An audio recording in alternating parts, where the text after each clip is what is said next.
Welcome to today's episode of Shrink for the Shy Guy. I'm your host, Dr. Aziz, and today we're going to be talking about how you can take door number 3 to end social anxiety. And this is very fitting because I actually have a virtual event coming up that's all focused on that, how to become more bold, more free, unlock the socially confident version of you. And if you've been listening to this show for any length of time and you've never come to one of my events, virtual or in person, maybe now is the time, because I'm going to share something in this episode that is going to be teaching you how to take door number 3. And you might go do it. That's my hope, my dream for you is to go learn what you're hearing in the show and go do it. You also might not. I have a story to share about that in just a minute. But so if you want a place that's going to really help you practice this stuff at a whole new level, an environment that's actually surprisingly supportive, fun, warm, and you're actually probably going to have a hell of a lot of better time than trying to do everything on your own, come check out this upcoming event. It's a virtual event. You can attend from anywhere in the world. It's extremely accessible. We're doing a super early bird right now where your ticket goes down from $497 to $97 for 3 days of this event. And the event's going to be in July. You can find out all the details if you go to draziz.com. That's draziz.com. And then look under the events tab and you should see everything about it. It's called the Ultimate Confidence Breakthrough. I'll share a little bit more in this episode about it, and how it relates to taking door number 3. But definitely consider taking advantage of that, because it's something that's going to help you go a lot further and a lot faster. So what are these doors, and how do you take door number 3 to help you free yourself from social anxiety? I'll share that in a minute. But first things first, you've been listening to this show maybe for a little bit of time, but I have to say this because it might not seem obvious. Can you actually end social anxiety? Can you free yourself from social anxiety? Or is that false? Is that misinformation, false information, wishful thinking, false advertising, hype? And I would say the answer is yes, you can. Now, does that mean you never, ever feel anxiety again? You never experience social anxiety again? No, I think that's kind of an absurd extreme. That's like saying I don't want to feel a certain human emotion ever again. That's not going to happen, right? You're going to experience all of what life has to offer. And at the same time, when I say free yourself from social anxiety, I mean it's a rare passing experience. Like any anxiety might be. Oh man, I got this stressful work situation. I got this stressful health situation. Maybe you feel some anxiety about that. Totally normal, right? Oh man, there's all this social stuff going on. I feel a little bit of nervousness or a little bit of anxiety. Okay. But that's it. Most of the time you don't. And it doesn't in any way stop you from being who you want to be, expressing yourself, speaking up, being bold, being direct, making friends, dating relationships. To me, that's being free from social anxiety. And that is 100% possible. And that's what we're going for here by going through door number 3, right? So just to get that clear, and if there's a part of you that's like, nah, I don't know about that for me, and I don't think I can, just notice that. What's going on there, right? Look at the comfort that we get from telling ourselves that things are stuck and static and I'm not going to change. At least I know who I am and what the future will hold. It's bad, but I know it, right? And if you're doing that, if you're getting that booby prize of certainty, just start to question that. And that's something I talk about in a lot of other episodes, so I'm not going to go deep into that. But just to address what we're going here for, what is it really like to free yourself from social anxiety? And then we got to take door number 3 to do that. Well, what are these doors I'm talking about? Well, this actually came about from an in-person event. I did my first in-person event in 3 years, not that long ago, in Portland, Oregon, and it was amazing. It was called Liberate Yourself, and in it, we spent 4 days going deep on how to free yourself from the cage of social anxiety, from the cage of niceness to be fully you. And in that experience, something came to me that I started teaching and using as a metaphor throughout the whole 3 days of the event, which is in life, in any given situation, a workplace situation, a social situation, dating, you have a choice and there's 3 different doors you can go down. And this idea originally came to me because my kids, who are 7 and 9 right now, love riddles. And their riddles are sometimes interesting and good. For example, I am lighter than a feather, and yet the world's strongest giant could not pick me up. What am I? Give you a moment to think on that one. Lighter than a feather, but even the world's strongest giant can't pick me up. What am I? Well, I'm just going to tell you that one. You could noodle on it later, but it's a bubble. Right? A giant can't pick up a bubble because it will pop.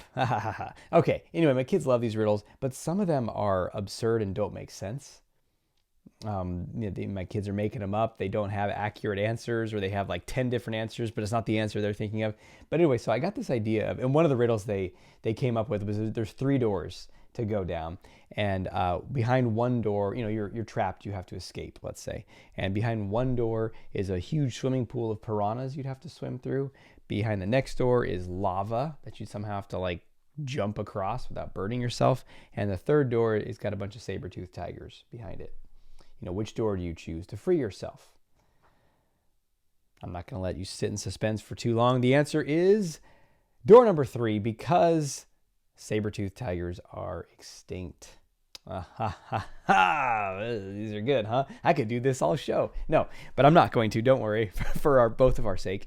But I just heard that riddle maybe a week before for my kids before I was teaching that event, and I said, you know what? Those 3 doors, that's kind of how you get to choose every day how you're going to live your life. And much like the riddle, 2 of those doors lead to, if not death, the death of your spirit, the death of connection, the death of love, the death of your social life or success. And 1 leads to liberation. So what are behind these doors? And don't worry, it's not another weird riddle. This is actually about how you can become more free. So behind the first door, this is how you choose to show up today. Behind the first door is you try to be perfect. You strive for perfection. I'm going to look the best. I'm going to act the best. I'm going to put my best front forward. I'm going to be a great persona. I'm going to be whatever I think I'm supposed to be. Funny, kind, pleasing, generous, masculine, feminine, sexy, whatever I dress. I'm supposed to dress how I'm supposed to dress. I'm really going to try my best to be amazing and perfect. And not only that's like today's choices, but I'm going to work on myself and improve myself and master these things and just become so awesome that I'm perfect. And then if I'm perfect, well, I'm going to have fixed myself of all these problems. I'm going to feel better about myself. I'm certainly going to be a lot more lovable. And so I'm going to pursue that. That's door number 1, is perfectionism. And if I pursue that enough, then I'm going to have all the love and success that I could want in my life. And look, this isn't a deep dive into, maybe you can't optimize things. You can achieve goals through effort over time.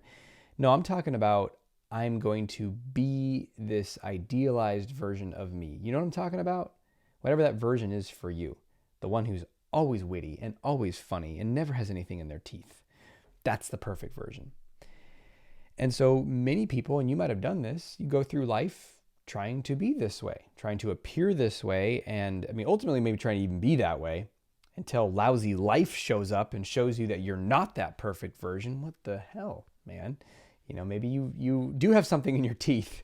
Maybe you aren't funny. Maybe you stumble. Maybe you have an awkward moment. Maybe you don't know what to say in a conversation. Maybe you don't perform in a certain way. Maybe your energy isn't up to it and you just kind of, limp your way through the meeting. And now what do you do? Well, for most people, when they choose door number 1, there's a lot of stress, a lot of fear. This is where imposter syndrome is born. People are going to see the real me. They're going to see that I'm a fraud. Oh, no. Got to keep up the front. It's the worst. If you try dating, I tried dating this way when I was a lot younger. And, at best you get a date. But now, even if it goes well, now there's all this stress and anxiety about maintaining it, right? So that's door number 1. It's very stressful. And then if you fall from your illusion and life shows you that you aren't whatever you're demanding of yourself, then you hate yourself. You have this onslaught of self-rejection, self-hatred, guilt, shame, inadequacy. And after you've been kicked in that puddle for a while by your inner critic, then maybe you try to dust yourself off and say, all right, I'm going to try extra hard to make sure I'm super perfect moving forward. And then the cycle repeats. That's door number 1. That's like the piranhas. It's not pleasant, and it doesn't really get you the life that you want. Door number 2, and it certainly doesn't help you release social anxiety, because you're going to always have anxiety in the background. Because what if people saw the real you? What if people saw that you didn't always have it all together, right? So you're not free from social anxiety, and you're certainly not living an extraordinary quality of life. Door number 2, I'd say is even more commonly chosen by people, especially if you experience social anxiety, which is to hide. It's to avoid. So the thing that's happening for you that is not perfect, you hide it from everybody. You live in a lot of shame behind this door. I don't want people to know this about me. I don't want people to know that about me. So there's 2 ways of hiding, right? Well, there's probably 1,000 ways of hiding, but 2 big ways of hiding. One is to literally not go places. I'm not going to go to that party. I'm not going to show up to that thing. I'm not going to go to that work mixer. Dear God, I'm definitely not going to go to that conference. No, thank you. And that could be literally not going at all, or not going to the meal part where people are talking. You grab your food and get out. You use your cell phone and hide in a corner to look like you're busy so no one comes and talks to you. That's one form of hiding. It's literally avoiding the contact with others so that they can't see or know the real you. The second form of hiding is the hiding in plain sight, where you're not, standing behind the bush trying not to be seen at the dinner party. It's a funny image, like this potted plant, and you're behind it like a bad spy movie, Mr. Bean kind of spy movie. In any case, no, in this one, you are seen. This is the purview of the nice person, by the way. You are seen, but you only show what you are wanting people to see. So you hide a lot of the unseemly stuff. So someone says, "How's it going?" You say, "I'm doing great. How are you doing? Let's keep the conversation on you, so we don't have to look at me." And that could be having the focus on someone else, and not having a lot of eye contact as much with people, sharing but keeping it short, sharing but keeping it polite and pleasant. So what do you think about issue X? And you say, well, issue X is a lot of ins and outs, a lot of what have you. I'm going to say a lot of mixed, vague things so no one thinks I have an opinion that could upset somebody, right? And you go through, people don't really know you. They don't really know what you think. They don't really know what you feel. And this, is, it's not the most magnetic, I'd say, with new people, dating, socially, work contexts. But at worst, it's actually very lonely. Because even in close relationships, the person's like, do I really know you? Do I really see you? Do I really feel you? Or am I, where are you?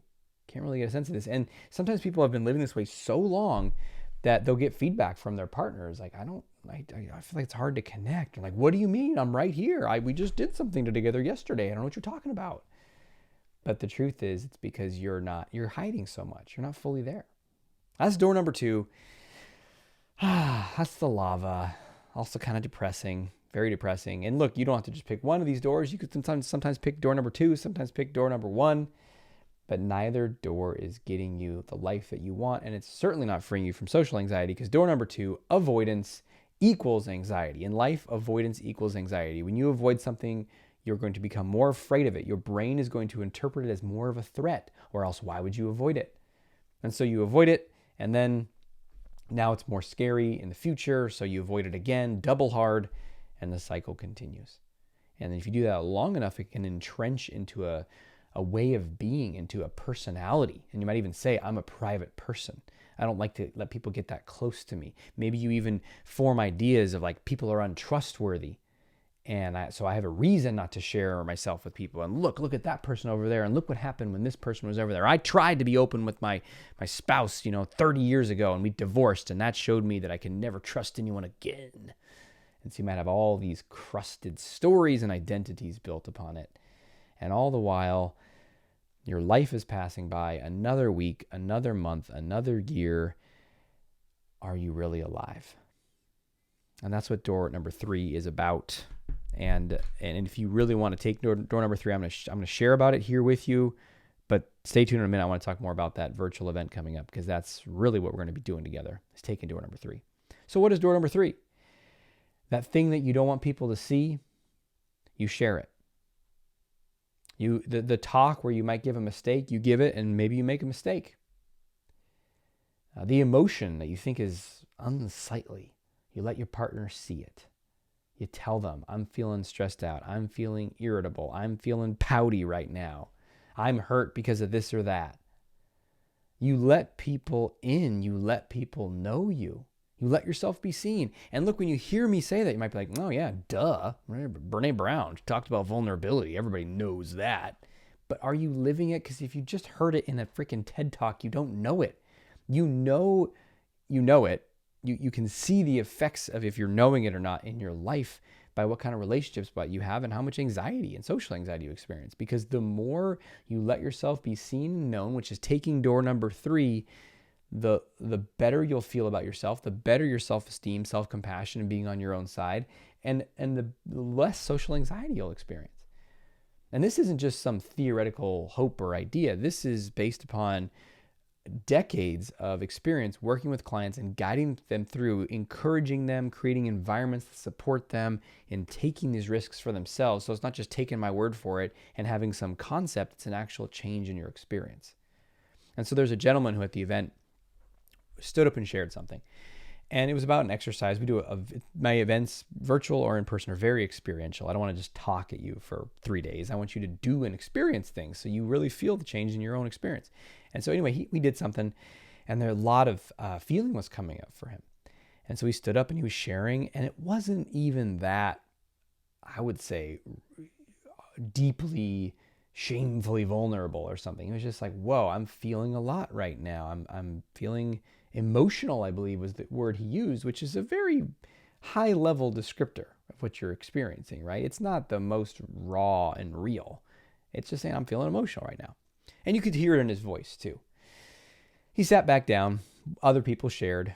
I didn't really think much of it, right? That's just what we were doing. It was a sharing segment of the event. He came to me during one of the breaks and was like, hey, I want to talk to you about something. I said, okay. I got just a minute before we're going to start up, but what's up? He said, well, I mean, that was really intense for me to share like that with the group. I had to take a moment and think about it. I was like, what did he share? Did he share something really intense? I don't remember him doing that. And I thought, oh, geez, did I space out? Uh-oh. And then I thought about it again. I was like, no, I think he just said he was feeling emotional. So I was like, oh, when you stood and shared that you had feelings after one of the exercises? And he's like, yeah. I mean, I just felt like I wanted to, man, so many stories started going. I just wanted to get out of the room and run away and not come back. And I was like, whoa. So share, just even letting others know that you even feel feelings is shameful. And he's like, oh yeah. I said, wow, I'm glad you're telling me, and you're in the right room, brother. That is, gotta heal that. I mean, feeling emotion. I'm afflicted with something. I think I've caught a case of human emotion, right? I mean, and it's absurd when I'm teasing him like that, but yeah, where did he get that? He got that from his family probably, right? You should be strong. You should be, as a man, you should only do this, and you shouldn't feel that, and all these stories that came in. And as long as you're avoiding it, right? He's not letting anyone see anything, or as long as he's trying to be perfect and be like, I finished that exercise and I feel great. I'm so liberated, right? Then he's going down doors number 1 and 2, and he's staying in the cage. He's not becoming ultimately free. And so to his credit, he actually shared again later that day about the discomfort about sharing. And it was moving, and people are drawn to him. And here is the ultimate secret. When you take door number 3, your safety police is going to freak out and say people are going to reject you. You're going to die. Your relationships are going to be over. You're going to get fired. Your life's going to end. But the truth is, that's how you experience deep connection and love and ultimately freedom and the peace of just, here I am. This is me. Who are you? And you can really approach others that way. And what a beautiful foundation that is to create deep connections, social relationships, friendships, romantic experiences, work progress, even being a supervisor or boss. Here's me. Let me find out about you. And yes, we have a job to do, but I don't need to pretend like I know all the answers. I don't need to act like I have it all together. There's another gentleman I worked with who was in a position of leadership. That was one of his goals in the mastermind program, the 12-month program that I run. He wanted to become a leader in his life and in his business and his career. And he did. He made some major progress, and then he got promoted and he was in a leadership position. And then he had all this anxiety and he felt all this pressure to take door number 1. As a leader, you got to be perfect. And one day during a group call, he was all this anxiety. I was like, what is the pressure you're putting on yourself? What are you supposed to be like? And he started to list it out. I'm supposed to basically know everything about every issue in the company. In every meeting, I'm supposed to have an answer immediately to every problem. And he started listing it out, and me and the other people in the group are looking at each other like, what the hell is he talking about? How unreasonably absurd. And as he said it, he's like, yeah, I know, but I feel that. I said, okay. What about a leader who is their attitude, and maybe even what you literally say is, hey, we're here to solve problems and progress this project. I don't know every solution to every problem. I want to know what the problems are, and I'm going to have ideas, and I also want to hear other ideas, but I know one thing, that we're going to solve every problem along the way to this launch. I was like, can you feel the power of that? There's a confidence in like, we're going to do this, but not some crazy pressure of like, I know everything. That's absurd. Besides, I was like, who here, I talked to everyone in the group, I was like, who here would want to have a boss who thought they knew everything, and the moment you brought anything up, they instantly had a solution without hearing anything more from you? Nobody raised their hand. Nobody wants that. That sounds like an annoying, arrogant, very hard person to work under, right? Because like, hold on a second, I've heard enough. We're going to do this. It's like, oh, it's a terrible solution, right? So no, we don't actually want to be that. You don't need to be that. You can let yourself be seen and known. And in the spirit of doing that, I'm going to invite you to take the leap to come to my next event, which is going to be a virtual event. You can attend anywhere. It's called the Ultimate Confidence Breakthrough. It's 3 days focused on helping you free yourself from social anxiety and unleash the most bold version of you who's not afraid of one thing, which keeps you in the cage of social anxiety. You're afraid of one thing, rejection. That's what this whole episode is about. If I go down door number 3 and say, hey, this is me, someone's going to be like, ooh, that's you? Can you go back into the cage, please? Right? And that's the fear. We got to learn how to overcome that fear. I'm going to teach you how to overcome that fear, overcome your default rejection pattern, and how to change that so you don't respond to rejection with the same level of pain, self-hatred, shame, and inadequacy. And then you're going to have opportunities at this experience to go practice door number 3, being seen and known. Because you can hear me talk about it till I'm blue in the face in this episode, but until you start to experience it, and guess what? It's not a one-time thing. This isn't a go out there and do it and then everything is resolved. Like, no, this is a way of living. You need to start practicing this, and I would suggest start practicing it now.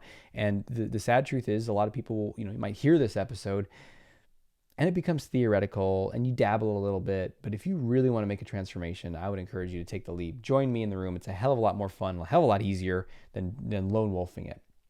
So if you want to do that, go to draziz.com. That's draziz.com. Click on the events tab. And then also there should be a thing called the Ultimate Confidence Breakthrough. We'll have one on the homepage too. So you can just click it, get your early bird tickets now, or it's just $97. Or if you want to go to the VIP version, which has longer trainings, extra bonus trainings, a whole lot of other bonuses as well, then you can do that for $297 during the super early bird. So now is the time to dive aboard. And if you've already been to one of my events, it's a great opportunity to re-up, charge up. Let's do this.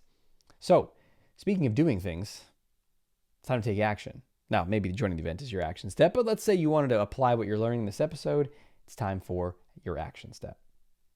So your action step for today is going to be to take door number 3, right? Test it out today. Share something you might not normally share. Let something that you might normally gloss over and put a perfect persona up. Let yourself be seen and known. I mean, it might even be simple as holding eye contact a little more than you normally do. Right? That's just letting yourself literally be seen as you're sharing something or as you're talking to somebody. And it could be more than that. You get to choose it. You choose your own adventure, but definitely choose it, test it out. And then ultimately to free yourself, you got to do it more than once. You got to do it a lot. It's got to be a way of being. And if you really want to become free, that's the way to do it. This is based upon, again, everything I'm teaching you here is based upon 100% applied, practical, proven methods. There's nothing here that's like, oh, I read this. It seems interesting. I've never done it, but I've never seen anyone do it, but maybe you should try it. That's not how I roll, man. It's got to be, I tested this. I'm using this with people that I'm working with. This is how it's working. You go try this out. And so it's the same with all these action steps. So go test it out. Trust me, this one works. I know that one for sure. And it's going to be profoundly life-changing as you do it. All right. Thanks for being with me today. Until we speak again, may you have the courage to be who you are and to know on a deep level that you're awesome. Talk to you soon.